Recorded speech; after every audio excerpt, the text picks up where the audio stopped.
अमरदास बाबा की बालकदास बाबा की जगत खाम की जय। सत्य के प्रचार बाबा करत सुगा, सत्य के प्रचार बाबा करत सुगा। मुक्ति पाए बरसते नाम लक्ष्मण, मुक्ति पाए बरसते नाम लक्ष्मण। सत्य के प्रचार बाबा करत सुगा, सत्य के प्रचार बाबा करत सुगा। मुक्ति पाए बरसते नाम लक्ष्मण, मुक्ति पाए बरसते नाम लक्ष्मण।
जिंदगी में यहाँ संगी सत्य के जमाना।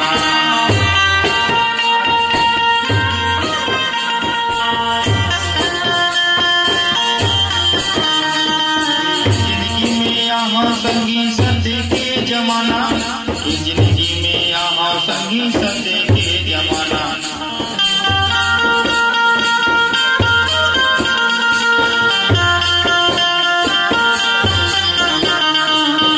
सती का मोहन हो बे जगह, सती का मोहन हो बे जगह। मुक्ति पाए बरसते नाम लक्ष्मण, मुक्ति पाए बरसते नाम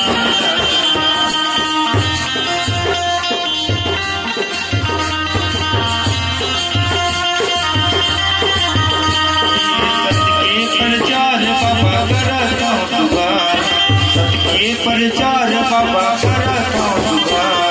मुक्ति पाए बरसते नाम लक्ष्मण, मुक्ति पाए बरसते नाम लक्ष्मण। मुक्ति पाए बरगिरत नाम लक्ष्मण, मुक्ति पाए बरगिरत नाम लक्ष्मण। मुक्ति पाए बरसते नाम लक्ष्मण, मुक्ति पाए बरगिरत नाम लक्ष्मण। मुक्ति पाए बरसते नाम। बोल खाती दासी बाबा की जय।